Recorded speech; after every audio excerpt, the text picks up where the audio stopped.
Olá, ok. Então, eu vou enviar. Ok, eu recebi o seu pedido e agora vou aceitar. Se entretanto faz a conexão. Ok, agora sim. Mesmo? Agora sim. Agora sim. Estava difícil, mas cá estamos nós. Ok, Cá finalmente. estamos, finalmente. Obrigada pelo tempo que dispensou para estar aqui a conversar esta noite. A quem vai chegando, obrigada pela paciência que tiveram, porque estas tecnologias pregam-nos sempre estas partidas. Doutora Maria Antónia, é um gosto tê-la aqui comigo esta noite.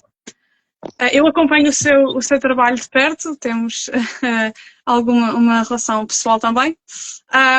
À parte disso, de facto, acompanho o seu trabalho, que é importantíssimo, principalmente quando se fala da história do nosso país, história local, muito focada também na região do Alentejo. Não estou equivocada, pois não? Não, não, muito Muito bem. focada na história do Alentejo e também muito relacionado com o poder local e também a transmissão oral de conhecimento e, portanto, de tudo o que é a partilha de conhecimento através não só da oralidade, mas também dos testemunhos que vai retirando para os seus projetos de investigação. Eu queria começar por lhe colocar aqui uma questão que me parece pertinente. Porque é que lhe parece tão importante preservar esta memória das pessoas comuns? Eu digo isto porque, naturalmente, a história dá destaque, a história local acaba por dar destaque a grandes figuras que marcaram a localidade ou que marcaram o país, mas também à história da comunidade, que naturalmente que está ligada às grandes figuras, portanto as grandes figuras não poderiam ter o seu, muito obrigada, não poderiam ter o seu papel de destaque se também não tivessem a colaboração dos cidadãos comuns, não é assim? Bem, vamos então por partes. A história tem sido feita ao longo dos séculos a partir de documentos e vestígios que as pessoas foram deixando, não é? E de facto, a maior parte dos vestígios deixados, seja materiais, seja por escrito, foram produzidos pelas elites, pelas pessoas que tinham acesso à cultura, aos bens materiais.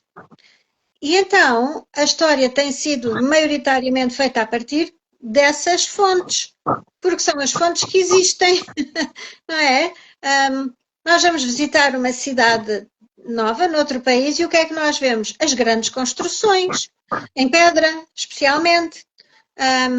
E o que nos fica do passado está nas bibliotecas, está nos arquivos, no que está escrito. Portanto,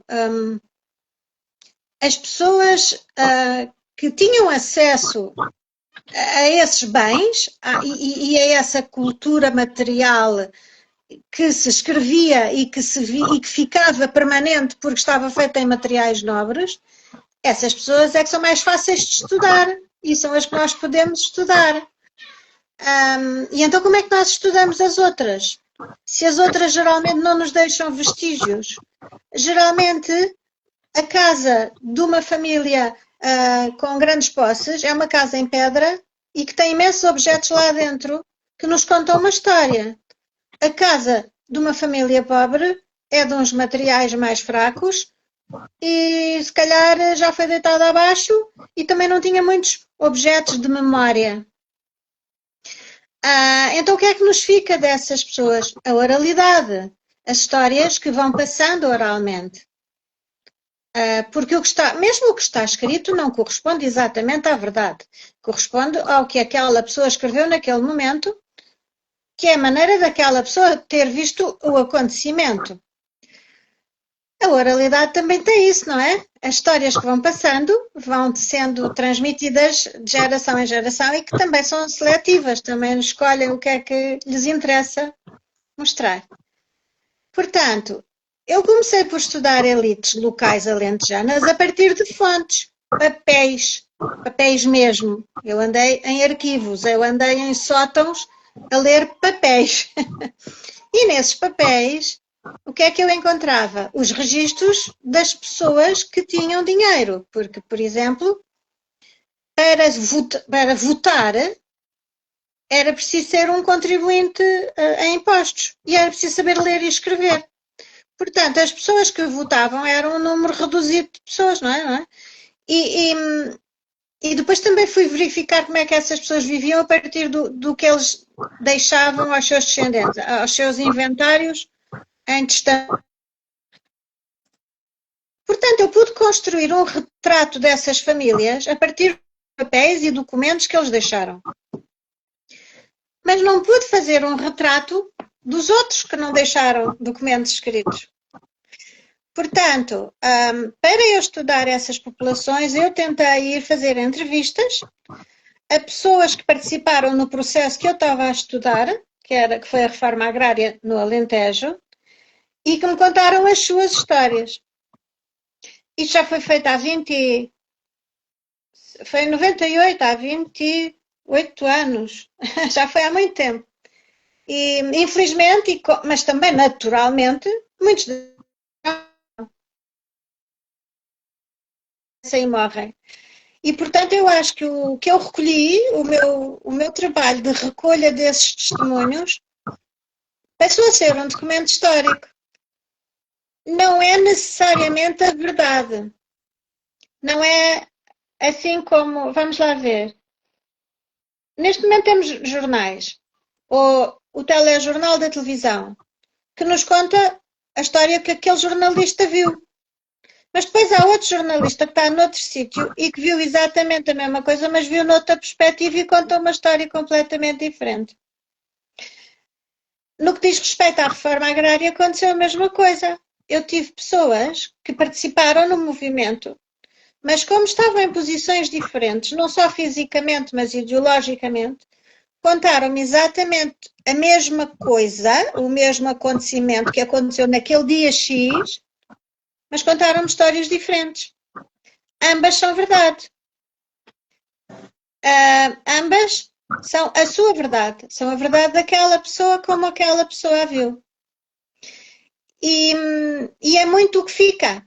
Porque, por exemplo, essas pessoas nem fotografias têm. As famílias das elites têm fotografias desde meados do século XIX. Há coleções de fotografias maravilhosas de famílias que tinham possibilidade de ter uma máquina fotográfica ou de pagar a um fotógrafo. Essas famílias mais humildes nem fotografias têm dos seus antepassados. Começaram a tirar fotografias quase só em meados do século XX. Iam ao fotógrafo, ou então andava um fotógrafo na rua a tirar as fotografias. Até havia aquela fotografia lá a minuto, que era um senhor que estava num parque a tirar fotografias aos meninos. Esses são os primeiros registros dessas pessoas. E essas pessoas não nos deixaram muitos objetos materiais. Portanto, de facto, recolher os testemunhos dessas pessoas é fundamental. Mas não sei se agora conseguimos recolher muito, porque como já morreram, isto vai acabando, não é? Por exemplo, os sotaques dessas pessoas também estão a desaparecer. O sotaque do Alto Alentejo é muito interessante e já há muito poucas pessoas a falar assim. Nos Açores, provavelmente, ainda há muita gente a falar o sotaque açoriano porque é uma questão de isolamento. Mas no Alto Alentejo há um sotaque muito curioso em Nisa, por exemplo. E acho que se calhar daqui a 1 ou 2 gerações já não vai haver, porque as crianças estudam, vão para a faculdade, começam a falar como as outras todas e vão perdendo. Portanto, há uma série... terá uma perda de identidade local também, em certa medida. Sim, completamente. E depois também há a gastronomia. Agora há uma mania de recuperar receitas antigas. É falso. Não era assim que as pessoas comiam. Dizem, o tradicional alentejano, o porco a assar. Mas qual porco? O porco durava um ano inteiro. As pessoas comiam um bocadinho de tocinho e não havia cá febras para ninguém. E isso foi uma das coisas que eu gostei imenso de recolher, foi hábitos alimentares. Como é que se comia? O que é que as pessoas comiam? E, portanto, a memória oral é, de facto, uma riqueza muito grande em fontes, mas muito bem. Ela não é fontes, por isso aplica-se o mesmo processo. Estou com alguma... Eu peço desculpa, estou a ouvi-la com alguma dificuldade, parece-me estar com alguma falha de rede. Não consegui reter Pois é. o que Eu teve. estou com muita rede, se calhar, mas pronto. É possível, sim, mas não há problema. E, ok. Agora sim, está a estabilizar, creio eu. Ok. Muito bem. Eu não queria que perdesse o raciocínio.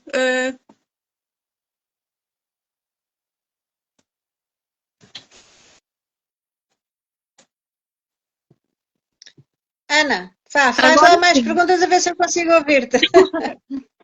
Pronto, estávamos a falar aqui também da questão da perda da identidade e da forma como esses testemunhos são importantíssimos para reter precisamente essa identidade.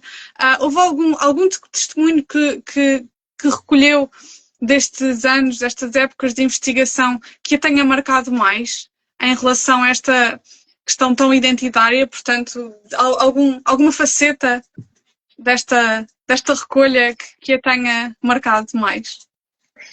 Muito. Especialmente coisa que também já é explorada por outros historiadores em documentários. Houve agora um documentário muito interessante. Acolheram esses relatos de como as mulheres viviam no campo, no Alentejo de antes. E nós podemos imaginar o calor que está agora, andar a ceifar em junho. Aliás, nós nem podemos imaginar. É uma coisa que para nós seria. E elas tapavam-se todas, punham lenços, chapéus, manguitos, protegiam-se do sol. E depois o que me contaram, e que já contaram noutros documentários que eu vi de outras pessoas,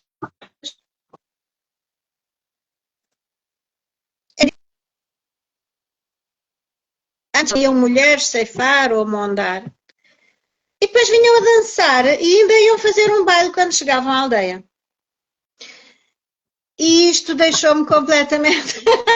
Mas o que esta gente, que força que esta gente tinha? Alimentavam-se mal, passavam mal com o calor. E ainda por cima todas me disseram que tiveram uma juventude muito alegre e muito feliz. Os problemas todos começavam quando casavam. Aí era a desgraça.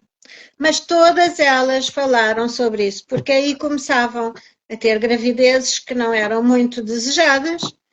Aí havia muitas situações de abortos clandestinos, havia mortes, havia doenças terríveis, havia crianças que morriam.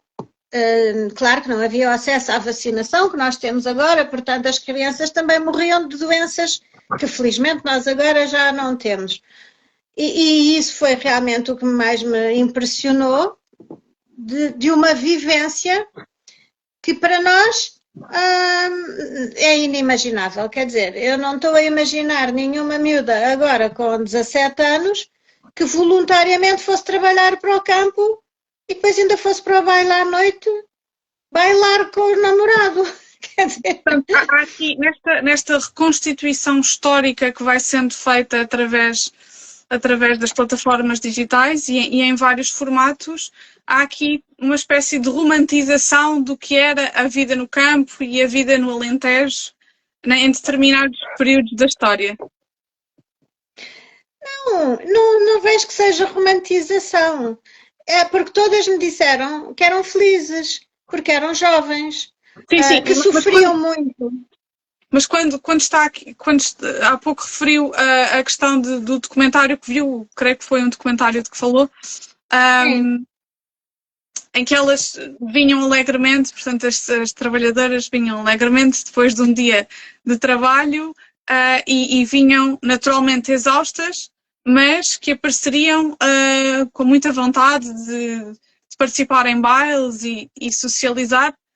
Provavelmente não corresponderia exatamente à verdade, tendo em conta que vinham de períodos de grande esforço físico, não é? Portanto, a questão é se estes documentários ou às vezes estas recriações históricas que são feitas, se em certa medida não romantizam um bocadinho aquilo que foi a vida real, o trabalho real da mulher, neste caso, naturalmente, da mulher portuguesa na agricultura. Bem, todas elas repetem a mesma história e todas elas dizem que preferiam isso a estar... para uma rapariga em meio rural só havia duas opções, ou ia ser criada, empregada doméstica, como se diz agora, mas na altura usava-se o termo criada em casa de alguém, ou ir trabalhar para o campo. E todas elas me diziam que não, preferiam ir para o campo do que estar em casa de alguém como criada. Talvez porque também algumas patroas não fossem as pessoas mais simpáticas do mundo, ou alguns patrões, mas elas gostavam da sua liberdade. E elas, quando iam trabalhar para o campo, tinham mais liberdade. E foi a opção de muitas delas. Outra opção que elas tinham era ir costurar, ir trabalhar como costureiras. Ir aprender a costurar e depois a trabalhar como costureiras. E muitas seguiram esse caminho. Estamos a falar de uma geração que viveu nos anos 30, 40, 50, porque depois as filhas, a partir dos anos 50, já foram estudar. E nos anos 70 já foram para a universidade. E, portanto, há aqui uma transição muito grande entre quem viveu nos anos 50, 60 e depois 70, 80. Já frequentaram a universidade, já tiveram trabalhos administrativos, porque o objetivo dessas famílias era que as filhas não passassem o mesmo, porque elas tinham passado e tivessem uma vida melhor, sem o esforço físico e um trabalho mais administrativo, ou intelectual, ou ser professora. O grande objetivo era pôr a menina a estudar qualquer coisa. Não era fácil, porque só havia escola nas vilas, nas pequenas aldeias não. E também era um grande investimento em dinheiro mandar a menina estudar para fora. Portanto, não, a vida dessa gente não foi fácil, mas ao mesmo tempo havia uma certa alegria, uma certa convivência, sociabilidade, que agora se queixam todas que já não há, porque as aldeias estão muito desertificadas, já não há gente para se fazer esse tipo de animação social como havia de antes, não é? Além de que depois também houve outro fator, que foi primeiro a televisão e depois agora a internet, e as pessoas saem menos de casa. Portanto, nos meios rurais há menos sociabilidade porque há menos motivos para isso, porque as pessoas fazem em casa a sua animação e o seu descanso e etc. Portanto, é muito importante sabermos que houve períodos em que não se vivia como se vive agora, mas não se vivia mesmo, era muito, muito diferente. E pronto, foi isso que eu pretendi mostrar. Porque a Maria Antónia investigou o período da reforma agrária, certíssimo, portanto, enquanto transição também, não é? Enquanto transição de uma sociedade, eu diria, a preto e branco, e de uma sociedade em revolução, não é? Portanto, em ebulição também. Há aqui também esta questão que lhe coloco, sente de facto uma grande diferença entre aquilo que se dizia, as conversas que se tinham, naturalmente, numa determinada fase, portanto, antes da reforma agrária e depois no pós-reforma agrária? Mas completamente.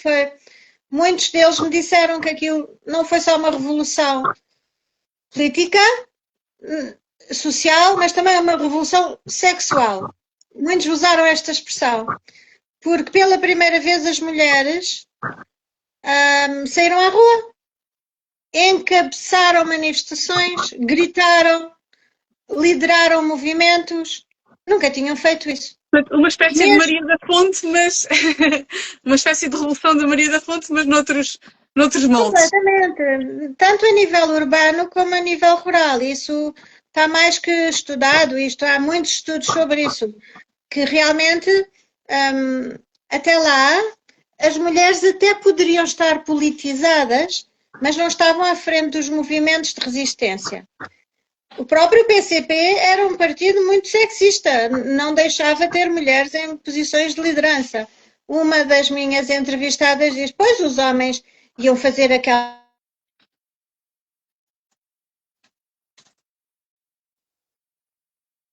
uma divisão sexual muito grande até na resistência ao regime. E com a revolução, tanto nas cidades como nas fábricas como nos campos, as mulheres lideraram movimentos, eram as primeiras nas manifestações e gritavam e participaram ativamente. Tiraram os lenços da cabeça, elas andavam de lenço, deixaram de usar lenço, cortaram os cabelos, usaram calças. Foi um período de uma transformação radical e de, pela primeira vez, estarem com participação pública ativa. E não há dúvida que foi uma das conquistas da Revolução. Isso, a questão sexual, a questão de género, a questão da presença da mulher no espaço público. E o Alentejo abriu-se ao resto do país, ou seja, esta questão da reforma agrária muito falada na região do Alentejo acabou por tornar o Alentejo, de certa forma, o protagonista de todo um período de revolução que se deu por todo o país, mas que também deu destaque à parte da agricultura, portanto, da agricultura e não só, portanto, das povoações rurais.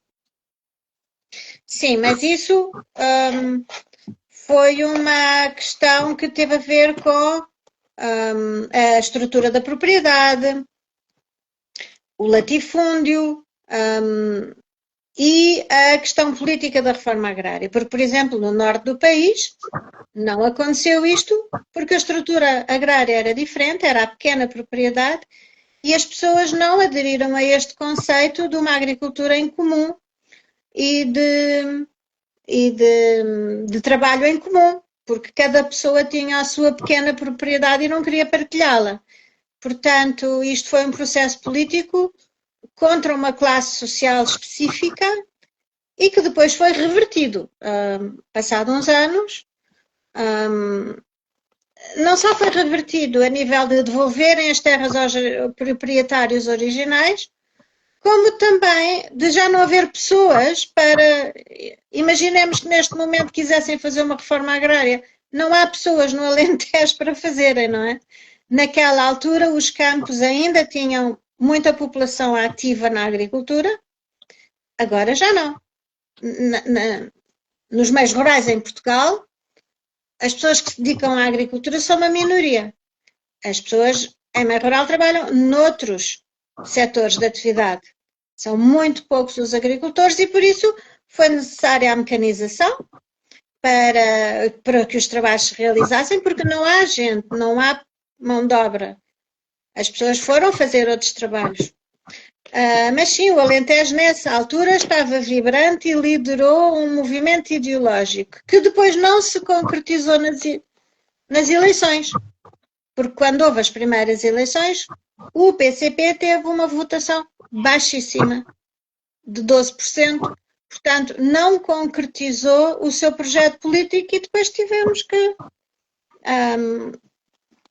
foram outras ideologias que venceram, foi o PS que venceu, foi a adesão à União Europeia, na altura a CEE, e que obrigou a uma mudança de estrutura que não concretizou a reforma agrária, portanto a reforma agrária foi revertida. Mas isto é um tema muito complicado. Sim, de Mas facto sim, é. também há memória oral sobre isto. Há ainda muita gente no Alentejo que já não há assim tanta gente, porque, como eu digo, são pessoas mais velhas, que já não gostam muito de falar sobre o tema. E se neste momento formos a um jovem no meio do Alentejo falar sobre reforma agrária, se calhar ele nem sabe o que é, porque já passou muito tempo, os avós já morreram, o tema já passou, já não tem grande significado local. E, portanto, vai-se perdendo um bocadinho este património histórico oral, não é? Esta partilha de testemunho, de conhecimento daquela época em específico. Crê que o Alentejo carece agora de uma nova geração que venha preservar o pouco que há das tradições e daquilo que é a identidade alentejana? Não é só alentejana, é todo o interior de Portugal. Vamos lá ver. O interior de Portugal está definido em mapas administrativos e ocupa 80% do território. Nesse 80% só vive 19% da população portuguesa. Está completamente despovoado, desde Trás-os-Montes até o Algarve, mas a Serra Algarvia. Há um despovoamento grave, especialmente há um grande envelhecimento, porque os jovens, de facto, vão estudar, ainda bem. Os politécnicos ajudam a manter alguns jovens, mas mesmo assim muitos vão estudar para os grandes centros e depois já não voltam. Porque têm outras perspectivas, também não têm grande capacidade de investimento e, portanto, recuperar a ruralidade antiga está fora de questão. E para se começar uma nova atividade agrícola ou turística, ou o que quer que seja, é preciso um grande investimento. Portanto, também não é qualquer pessoa que consegue. O que se está a observar é o que eu já chamei, em obras que já escrevi, é os novos rurais. Há novos grupos a irem para o interior. Tu és uma delas. Tu és uma nova rural. Tu também vieste da cidade e resolveste instalar-te em meio rural. E como tu, algumas pessoas estão a fazer esse movimento. Não têm grandes hipóteses de investir numa propriedade para começar uma atividade agrícola, não é? Não é fácil, é caro. E, portanto, há novos investidores. E os novos investidores, infelizmente, são grandes grupos económicos, muitos deles estrangeiros, que investem no que não é o melhor para o nosso interior, que é a monocultura intensiva, os painéis solares, uma série de atos e práticas que alteram a paisagem. Essas organizações empresariais não conhecem a realidade do local onde vão investir. E, portanto, há aqui uma... Não estão nada interessados.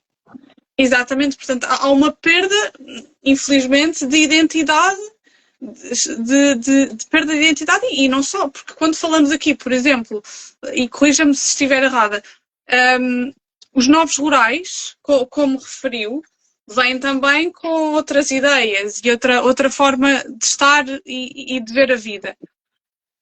Quando se fala de identidade cultural, identidade local, há aqui também uma perda, não é? Porque estes novos rurais, até que ponto é que estes novos rurais preservam aquilo que é a identidade local? Há vários, as pessoas são todas diferentes, não é?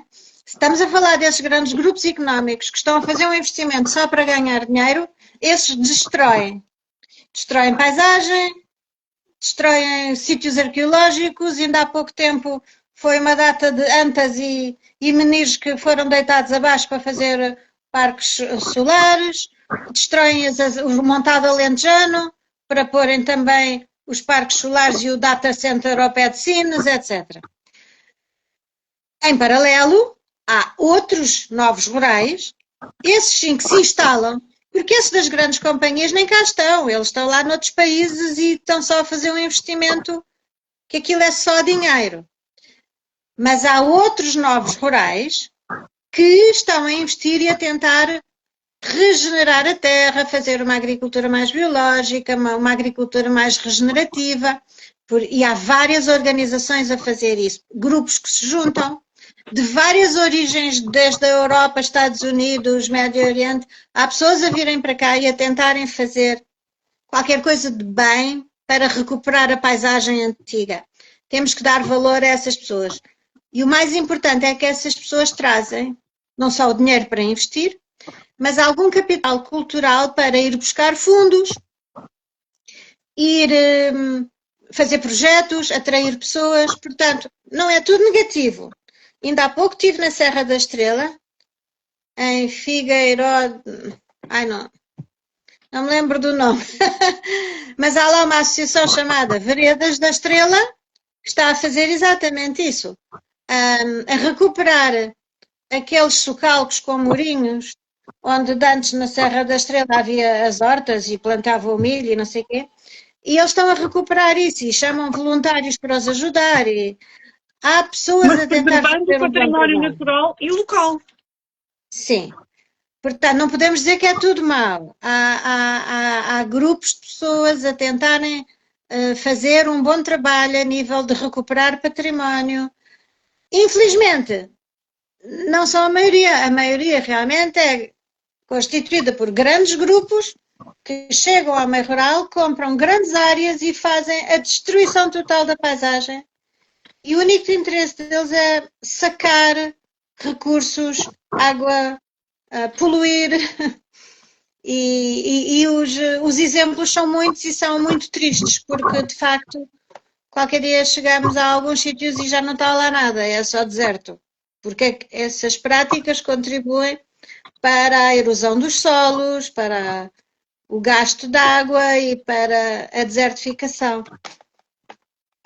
Creio que seria possível haver aqui um intermediário entre estes grandes grupos económicos e a população local, de forma a manter o mais possível as características daquele local e essa tal identidade?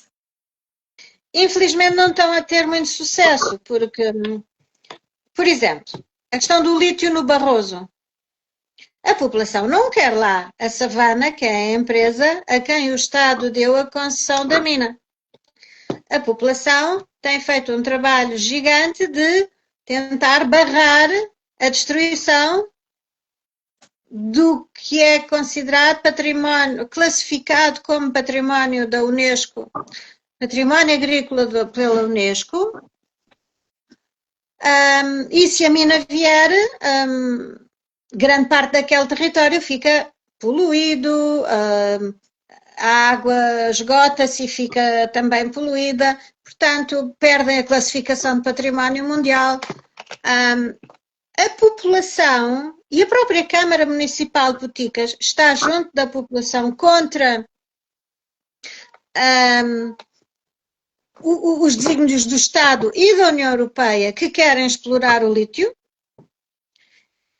E vamos lá ver quem ganha, mas geralmente ganha o mais forte, não é? E o mais forte é o Estado português e a União Europeia e as populações, neste caso houve agora uma reportagem na RTP sobre isso, muito importante, pode-se ver na RTP Play, dia 16 de julho. As pessoas que vivem naquele sítio onde vai ser a mina são 274. E o governo pensa, o que é que interessam estas 274 pessoas e as suas vacas e a sua agricultura perante a mina de lítio? Não interessam. Aquelas pessoas não interessam. Mas haverá um tempo em que nada distinguirá o norte do sul do país, porque não há porque se vão perdendo estas características muito específicas das localidades, precisamente porque os grandes grupos económicos não têm estes intermediários ou não têm interesse, não faço ideia, em ter estes intermediários para manter a identidade local. É este o risco que corremos, certo? os intermediários seriam as câmaras municipais, as autoridades locais, mas neste momento estão a ser completamente ultrapassadas pelos desígnios do Governo e da União Europeia.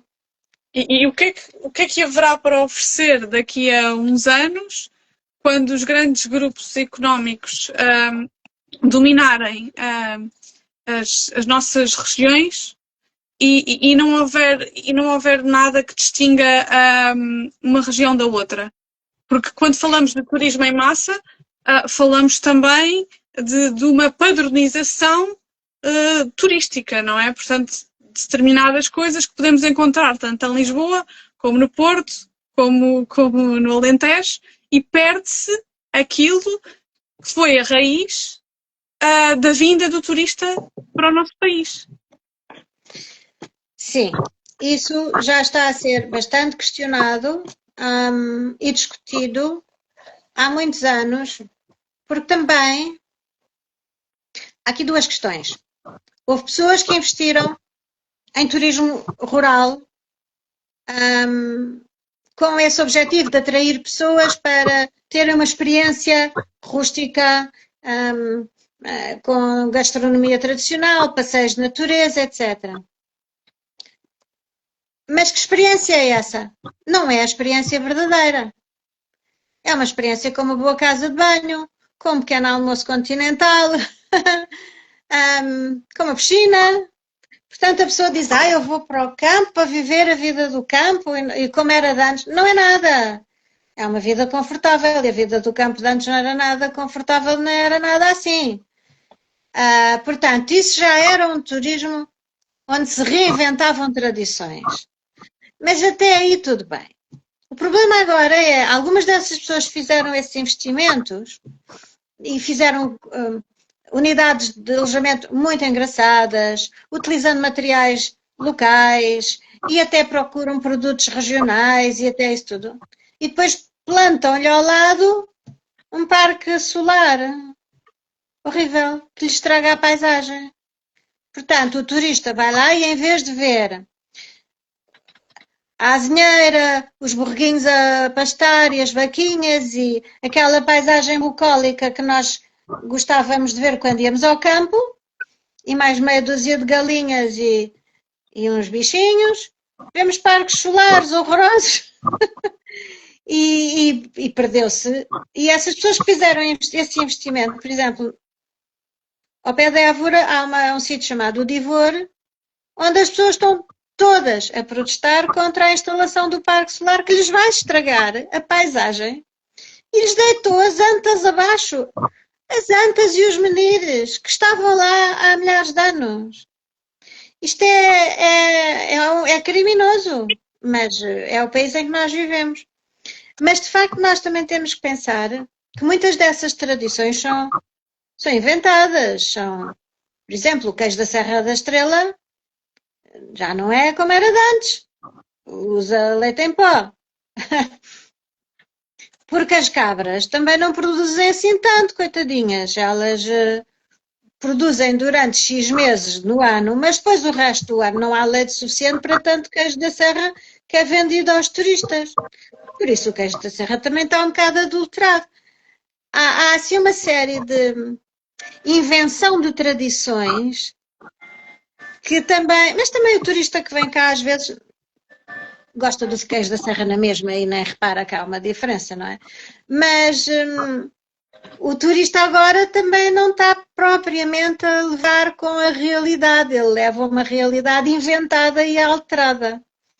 E parece-lhe que há aqui alguma forma do poder local contornar estas questões e defender um bocadinho daquilo que é daquilo que são as suas características fundamentais?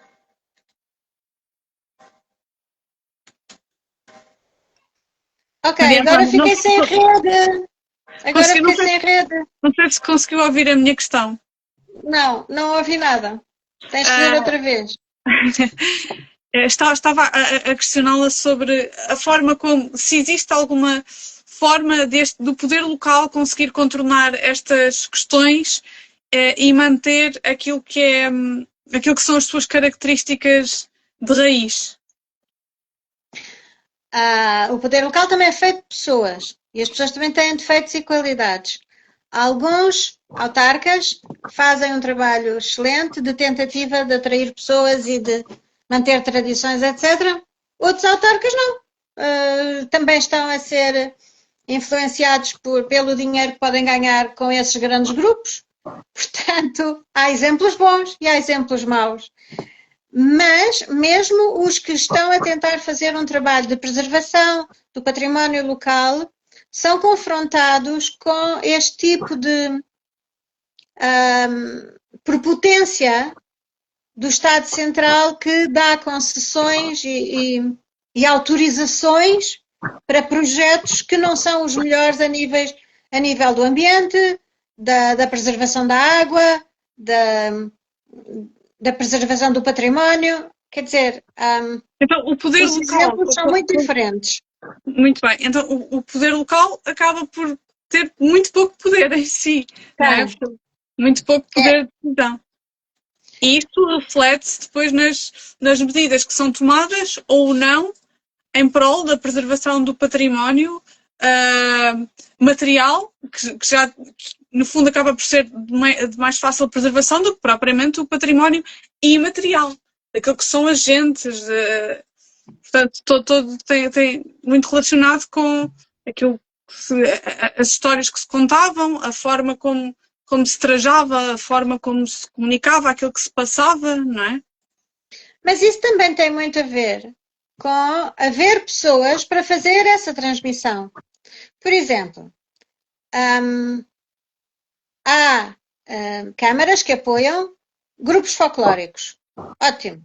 Mas tem que haver pessoas que queiram ir dançar no rancho folclórico e que estejam dispostos a fazer as roupas. Tem que haver gente, tem que haver pessoas na localidade interessadas nisso. Não é só a Câmara a dizer, agora façam. Era como no outro dia sobre as procissões. As procissões eram muito bonitas. Mas a procissão é um ato religioso que tem que ter as pessoas para as fazerem. Se as pessoas não fazem a procissão, não há como uma Câmara dizer, agora façam. Não, a pessoa tem que ir à procissão se tem fé e se quer fazê-la. Isso aplica-se à procissão, aplica-se ao rancho folclórico, aplica-se ao festival gastronómico, aplica-se a tudo. Tem que haver gente disposta a fazer esse tipo de atividade. Mas para haver gente também tem que haver incentivos para fixar as pessoas nessas localidades que têm tão pouca gente, não é? E infelizmente o que nós temos observado com os últimos censos é que há localidades que estão cada vez a perder mais pessoas.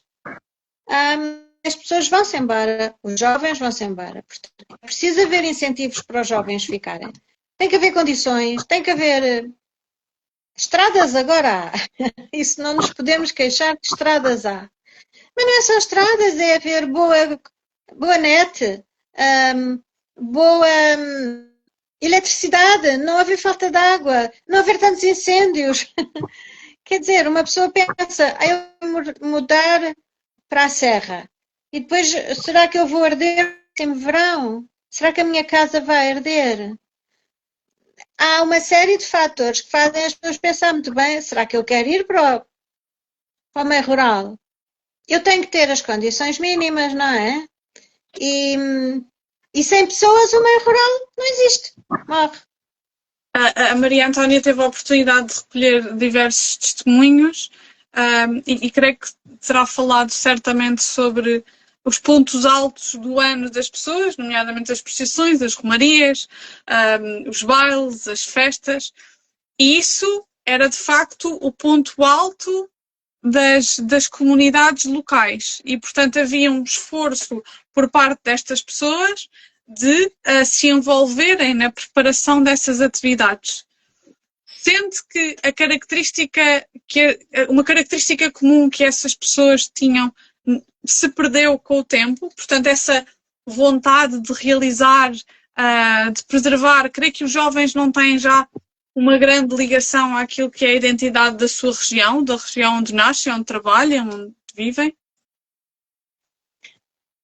Eu digo, há muitos exemplos bons e há exemplos menos bons, e há exemplos de pessoas que também é tudo ir procurar outro tipo de vida, não é?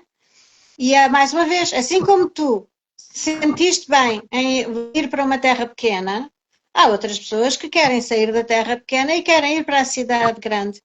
Isso é um fenómeno que nós não podemos. De que forma é que se pode. Sim? Maria Antónia, consegue ouvir-me? Agora sim. Estava a perguntar de que forma é que se pode atrair as novas gerações para a preservação deste património, principalmente do património imaterial?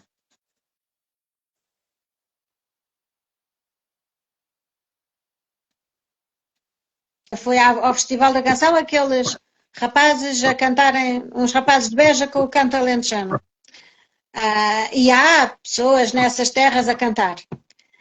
Mas é o que eu digo, se há algumas pessoas com interesse nisso, também há outras que não têm e que são atraídas por outro tipo de vida. Portanto, isso já é uma coisa. É? Duas correntes que, no fundo, acabam por colidir uma com a outra. Pois, é.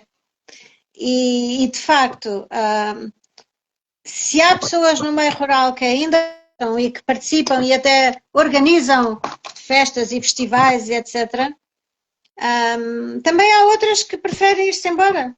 Mas temos é que criar condições para que as que querem ir para o meio rural lá fiquem e que gostem de lá ficar e que se sintam bem e que os filhos estejam bem na escola e que tenham condições.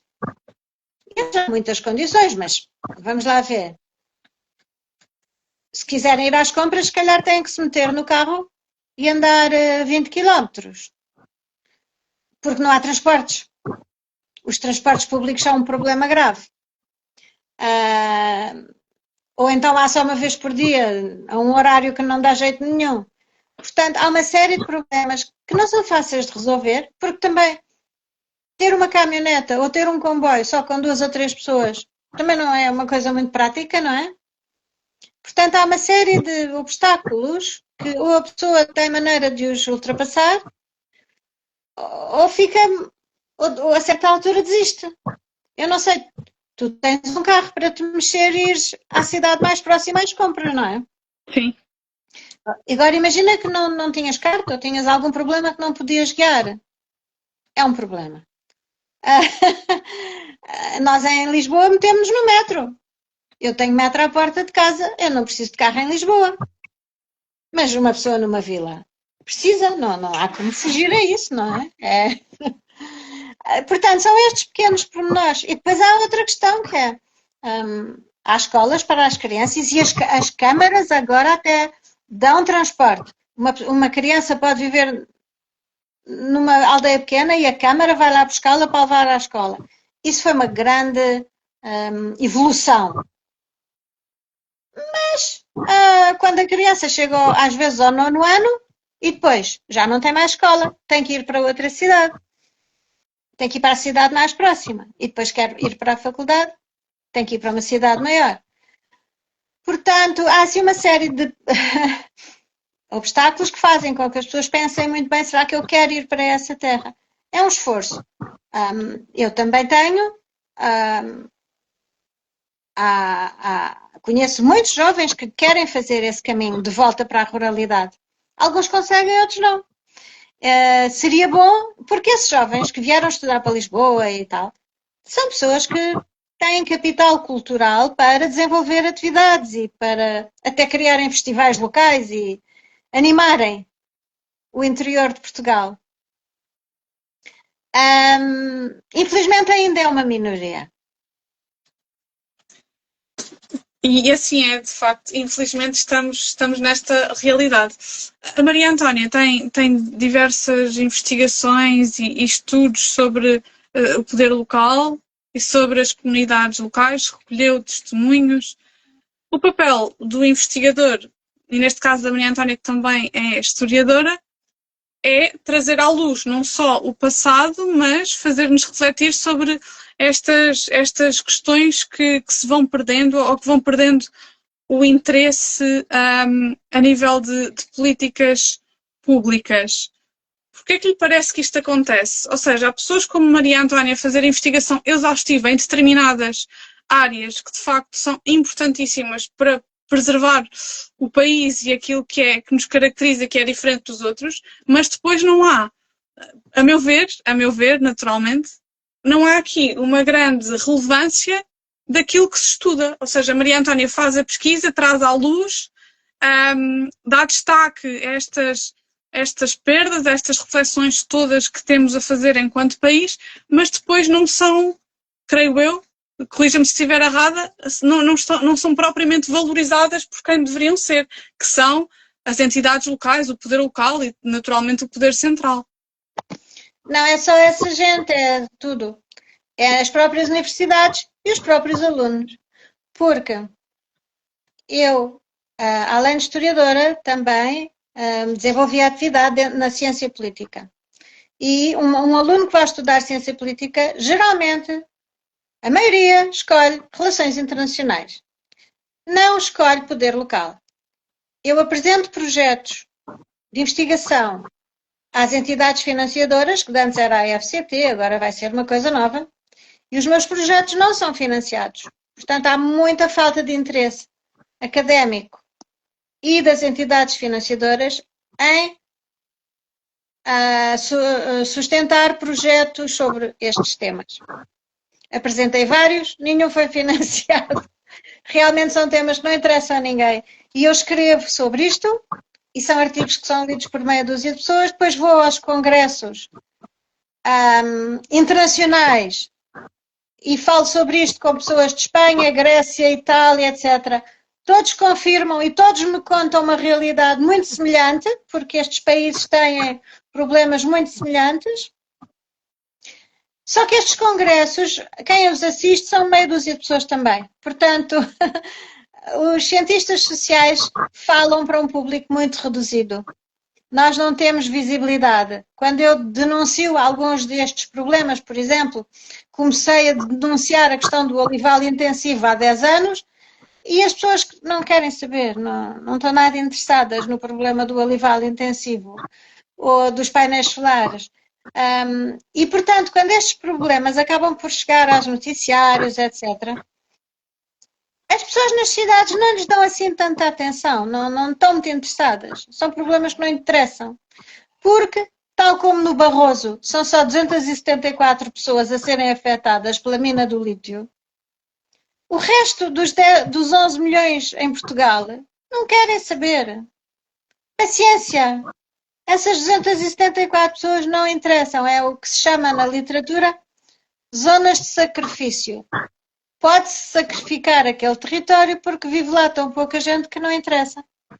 E isto é triste. E é triste para mim, particularmente, porque eu gostava de divulgar mais o meu trabalho e há muito pouco interesse nestes temas a todos os níveis.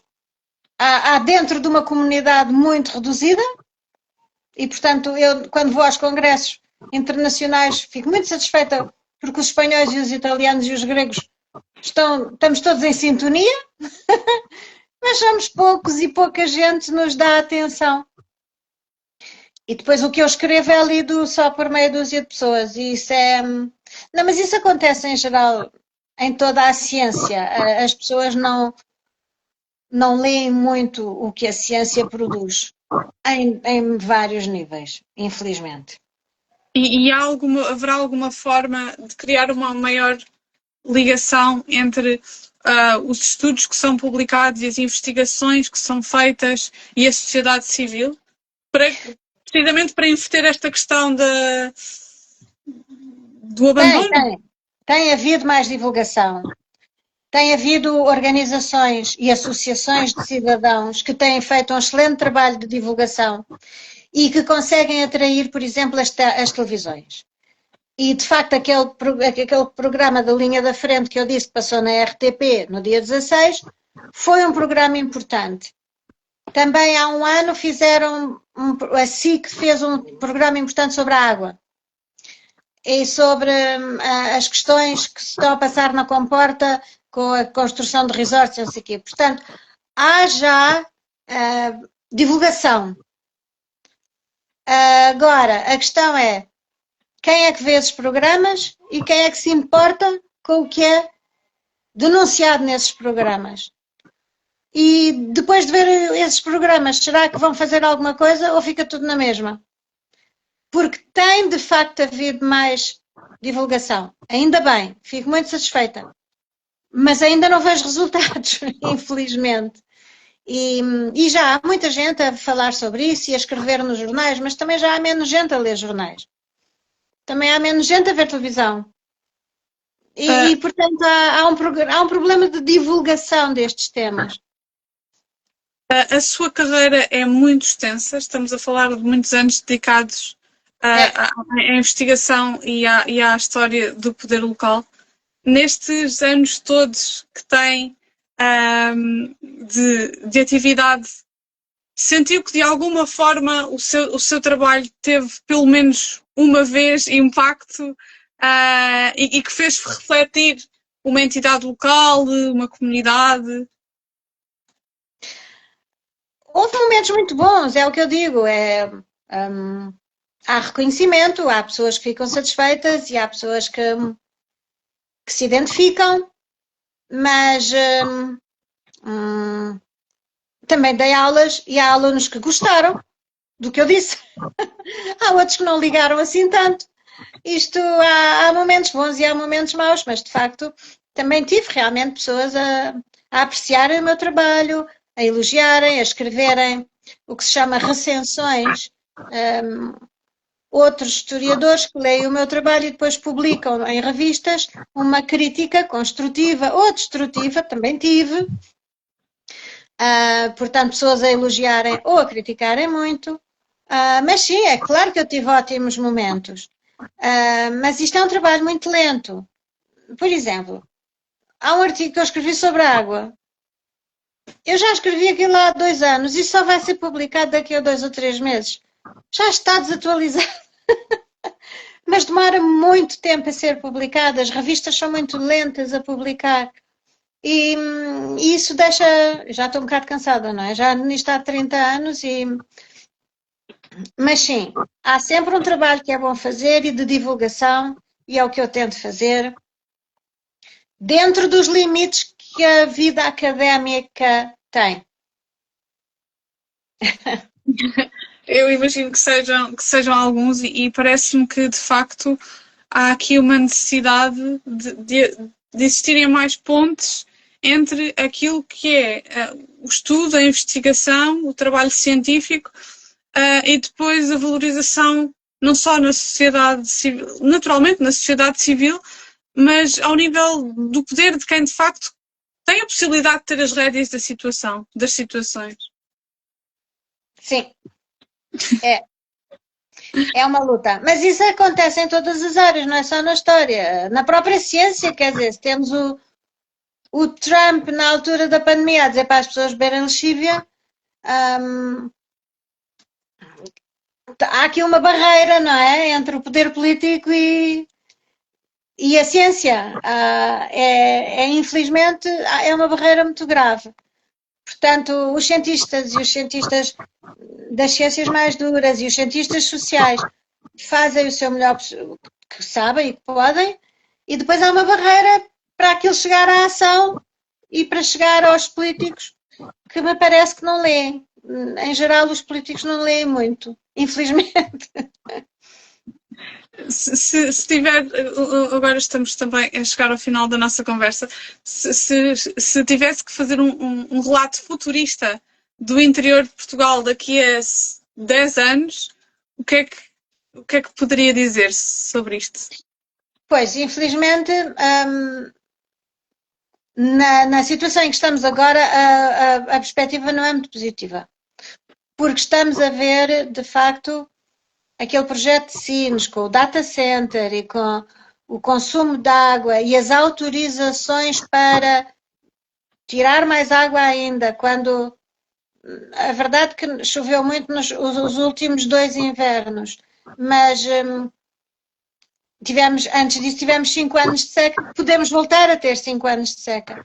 Portanto, continuando a consumir a água da maneira que se tem consumido, e as autorizações para continuarem a furar e a tirar mais água para alimentar esse tipo de investimento, a minha perspectiva não é muito favorável. Por mais esforço que algumas organizações da sociedade civil façam, e estão super ativas e são constituídas por pessoas com imenso valor. A minha filha é uma delas, a Catarina Rosa, das Dunas Livres. Há outra chamada, e que pertence a uma associação chamada Tamla, Tirem as Mãos do Litoral Alentejano. Todas essas associações estão a fazer um trabalho muitíssimo forte. Infelizmente, eu não sou assim tão positiva, eu estou bastante pessimista com o que está a ser decidido a um nível mais alto e que está a causar uma destruição gigantesca dos recursos de água, da paisagem. Eu gostava de estar errada e gostava de ver os governos a terem mais consciência ambiental, consciência do problema da água, mas não estou a ver. Infelizmente, não estou a gostar nada da postura atual dos governos em relação a estes problemas. Especialmente a água. A água é um problema gravíssimo que nós temos. E a nossa paisagem. E as pessoas que lá moram, coitadas. Por isso, pronto. Tenho pena de deixar uma nota menos boa, mas espero estar errada e que a partir daqui o governo mude de ideias e que fique tudo muito mais consciente. Está por aí, vamos perdendo a conexão de vez em quando, mas cá estamos. Não sei se alguém que está aqui a assistir à nossa conversa quer deixar aqui algum comentário ou colocar aqui alguma questão à doutora Maria Antónia.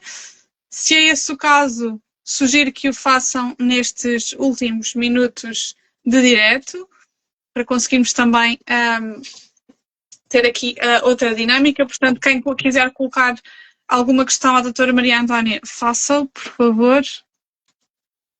Parabéns à doutora Maria Antónia pela resiliência e dedicado trabalho de investigação. Muito obrigada, Kelly. Obrigada por quem está aqui a assistir ao nosso direto. É sempre um gosto ter-vos por aqui. Doutora Maria Antónia, foi um gosto também enorme tê-la aqui comigo esta noite. Agradeço a sua disponibilidade em falar. Muito bem, Ana. Eu também agradeço e espero que continues e que também chegues a mais pessoas para também divulgares os temas que te preocupam e que te interessam, e desejo-te as maiores felicidades. Muito obrigada. Portanto, não havendo aqui nenhuma questão para a doutora Maria Antónia, dou por terminada este direto, agradecendo naturalmente às pessoas que estiveram aqui a assistir e deixar também um recado para quem chegou há pouco tempo a esta entrevista. Ela ficará disponível depois no meu canal de YouTube para acesso livre e para quem queira explorar um bocadinho, explorar novamente estes temas que são tão pertinentes nos dias de hoje, mas que infelizmente não deixam de o ser e creio que a longo prazo não deixarão de ser pertinentes. Concorda comigo? Sim, claro. Vamos lá ver o que é que aí vem. Muito bem. Bem, desejo uma boa noite a todos, boa noite à doutora Maria Antónia e mais uma vez agradecer a sua presença por aqui. Naturalmente que me despeço também das pessoas que estiveram aqui a acompanhar-nos e fazer votos de um excelente domingo a todos. Um bem-aja e uma boa noite. Adeus, boa noite.